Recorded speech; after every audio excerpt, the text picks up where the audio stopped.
টি শার্টের বা সুইডারের গলা যদি এরকম লুজ হয়ে যায় যে এটা কিভাবে ফিটিং করতে হয় এই বিষয়টা আজকে আমরা দেখব। প্রথমে আমরা এইখানে মেইন লেভেলটা খুলে নিয়েছি, এরপর এখানে একটা 3 cm একটা মার্ক করলাম, এরপর ব্যাক সাইডে 2 cm একটা মার্ক করলাম সেলাই থেকে।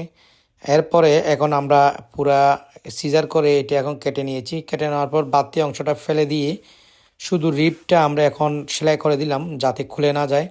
এরপরে আমরা একটা সেন্টার মার্ক করে নিয়েছি। সেন্টার মার্ক করার পর এখন আমরা এগুলো ফিন আপ করে দিয়েছি।